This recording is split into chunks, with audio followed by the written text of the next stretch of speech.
What's going on, guys? It's your boy Jenna Liquidator coming back with another video. So it looked like Angel Reese has scored her first triple-double, but it did come with some drama. Guys, for this one here, we got to head all the way up to Chicago. Let's get it. Let's go.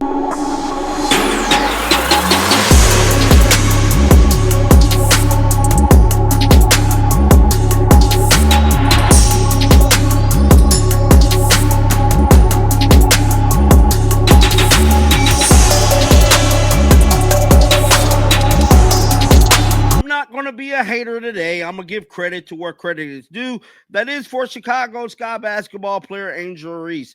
Angel Reese made it her business to go out there and ball out a day after Caitlin Clark exploded coming back in the league. And I'm telling you right now, Angel Reese, to me, did all of this just to have relevance, because we know her relevance is slowly diminishing, bro. Slowly diminishing. She just had a situation earlier today where she had some stuff take place on TikTok, which, you know what I'm saying? I'm not making a bunch of Angel Reese videos because I can care less. To me, she's not that big of a star to even get all this media attention.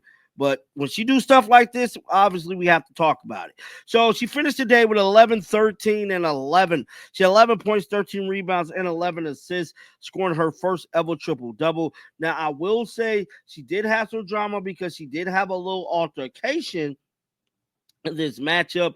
And that's pretty much, you know what I'm saying, the story of Angel Reese's career, bro, at this point.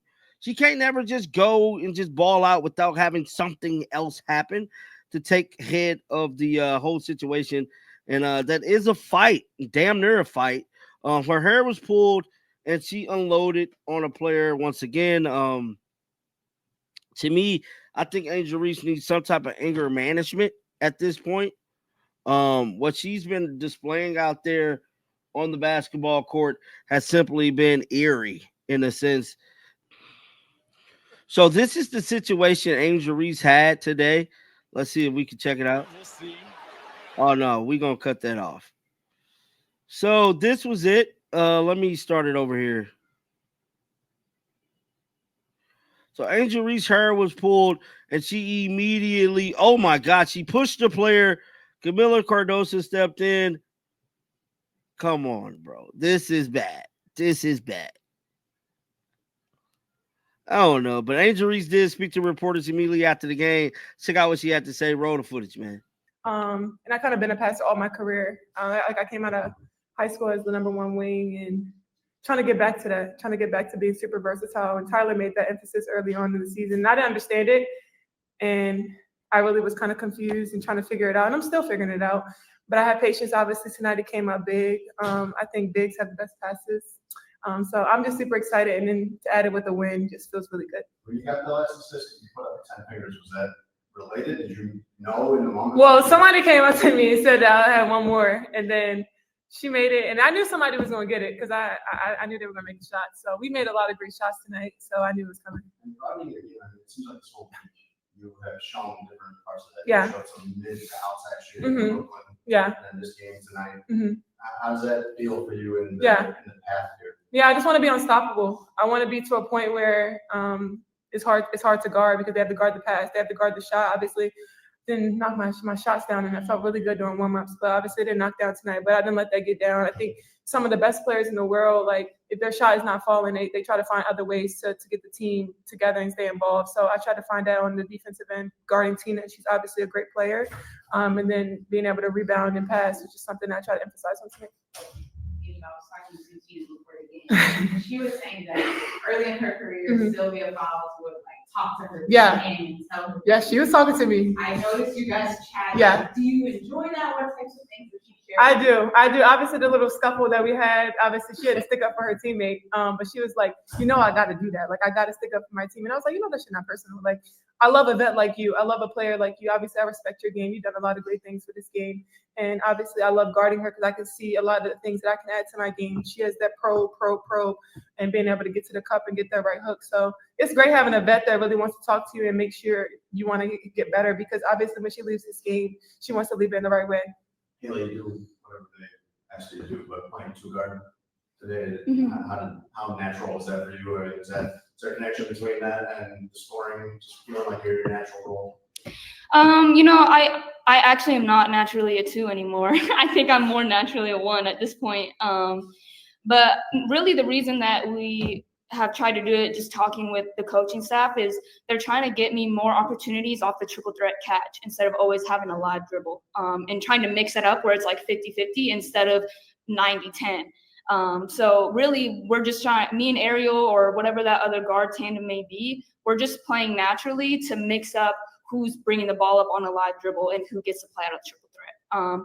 And obviously I specialize in triple threat, I think, playing out of jabs and my body and my footwork. So I think, that helped me get to spots tonight. And also, obviously Angel was facilitating and found everybody. So, I mean, I made a lot of open shots and that was my job tonight. Can you guys speak to how it was closing up that fourth quarter and just how y'all were able to do that? Yeah, I told them we had that timeout that 12 points can flip easy. And it was 4 minutes left, and we know how it feels to be up and then go back down. So staying poised at the right time. Obviously, I think talking to Haley the whole time, like, you're a rookie, but your opportunity has arisen. Like you step up to the plate and maximize your opportunity. And tonight she maximized that, and she's been ready all year.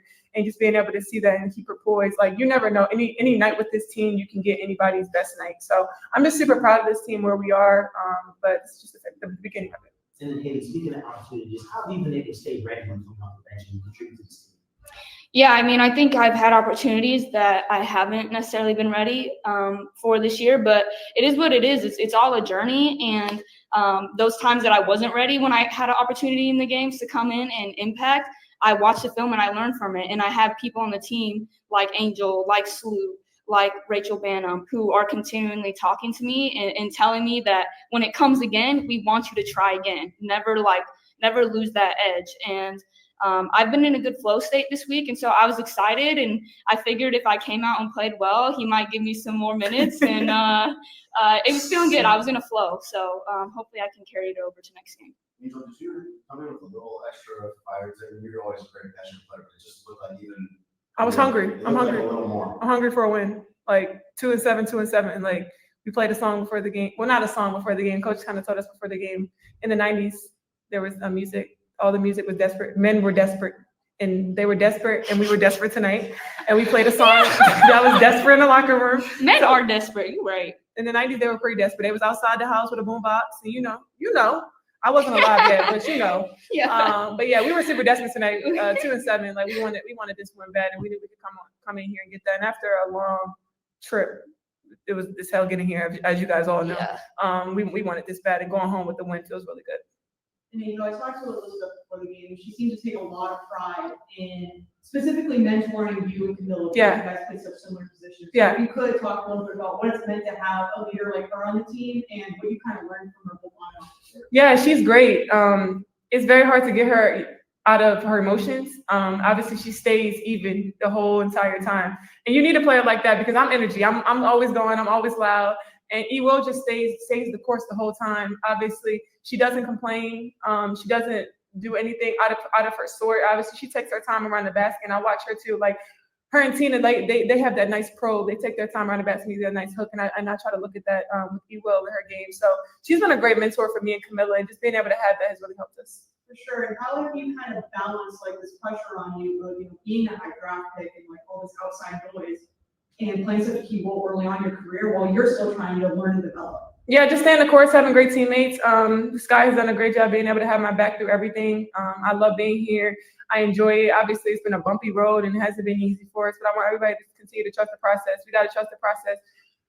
Coach Starkey, Bob Starkey, he texted me the other day and was like, look at the best players. They always struggle. They always have struggled with a crazy season their first couple of years. Simone, look at Asia, like all the best players. When you're a top draft pick, you get drafted to one of the worst teams. So not saying that we are the worst team, but I'm just saying it's going to be take time for us to get better and be patient. I want the fans to just be patient with us. Like it's going to take time. We're trying to get better every day and give us some grace. And I think it was the first shot you hit. It was a 3 on the left side. Was it the first time? Mm-hmm. You kind of got the ball in an awkward position. You gathered yourself, got it. Was that a moment where you just felt like, I'm really poised, I really got it going today? Yeah, I mean, honestly, I felt that way when I went to warm up today. Sometimes when you play and you're a player, like you just know when you have that feeling. And I just had that feeling today. I had it yesterday in practice. I actually felt pretty good in my minutes against Atlanta. So, I felt like if I can just carry over a calm, like state of mind where I'm literally just playing instinctually, that was my goal today. So I knew I was just going to play off my instincts, and I felt good in warm-ups. Just quickly on Michaela, she had a really nice. What do you guys think? Obviously, that's another great player that just never complains. She's the biggest cheerleader on the bench. She always comes in with so much energy, and you always need a player like that. Like Michaela's our glue. Like she always comes in, she plays hard in practice, every drill, every opportunity. She always comes in and maximizes it. Even if she doesn't have a great game scoring, she always comes in and defends. She comes in, she never complains. She's just a great teammate, and that's somebody you always want to have. Like she's like our sixth man, the sixth man that comes in and just always is there for us. And I really love that from Michaela because. Obviously, no, she was rookie of the year. She came in and great, and obviously things have just been up and down for her, but she's never put her head down. She's always put her head down and worked and just maximized everything. So I'm super proud of her. So this is for like all the girls who look up to you both. And I was just wondering, obviously it's been a tough start to the season. You both face a lot of pressure. What are mental tools that you both use that help you stay focused on that? Yeah, for me, I think I pray a lot. I kind of just try to pray and stay the course. I trust God. I don't think He would give me anything that I couldn't handle. I always said, no weapon formed against me shall prosper. And I think that as long as I continue to stay the course and trust the process, I know things are going to work out. Not at my speed, but at God's speed. So I just take my time and do that. We got time for 2 on. Oh, sorry. Go ahead. Yeah, no, I, along with what Angel said, like faith is huge. I think believing in something greater than yourself or believing in connection to things outside of basketball is huge. And at the end of the day, like no matter the battle, the hardship I face on the court, at the end of the day, like I serve a good God. And so I take comfort in that. So yeah, faith for me is huge. But if it's not faith for other people, just connect spirituality, enjoy things outside of what you specialize in. I'm sorry if you were asked this already, but that's moment of your rookie season. Oh, I don't know. Yeah, I guess. It was fun. Obviously winning. Anytime we win, I think even when we played Dallas, like getting wins is the best feeling. So I wouldn't say that I feel like this win was better than any other win. But obviously, I'm happy with my performance. We've got time for a couple on Zoom. Carly and Steven, please. One apiece, please. Hi, players. There was a timeout that March called around the 7:30 mark in the first quarter after Connecticut got out to a run. And then shortly after that, you guys just came out incredibly poised the rest of the game. What was said in that first quarter timeout that helped you guys lock in? I don't remember. I ain't gonna lie. Honestly, we just weren't executing anything. We weren't executing the looks that we wanted. We were missing our bigs wide open in the paint on the pick and roll. We weren't executing our coverages on defense. So the coaches just reminded us that at the end of the day, like we were beating ourselves in that moment. We weren't doing what we had prepared the game plan to do. And they didn't scream at us. It's just a fact. So they just told us the facts, and it was up to us to make an adjustment. We'll close out with Steven. Please unmute. Hey, one quick one for Angel. So, you talked about the playmaking a whole lot this season and last season. Feel like the spacing for your bigs and how y'all kind of re-spaced off each other with your touches was impactful. Can you just talk about what's kind of going into that process and how you've seen it play out for you all? Yeah, obviously it's not easy. Kind of transitioning back to being super versatile, being in that stretch forward position. I worked on a lot in the offseason, obviously, at Unrivaled. Being able to get the rebound and go coast to coast and make some plays. Obviously, I think I've struggled in the last couple games with turning the ball over a lot. And tonight I tried to not turn the ball over as much and make the right pass and not try to always make the fancy pass, but make the easier pass. And I think tonight my teammates just made shots. They made a lot of great shots and made it super easy for all of us. So I'm just super happy where we are as a team right now and just giving ourselves grace and giving it patience with Tyler and the rest of the coaching staff has just been good for us. Thanks, everyone. Thanks. Carly, next.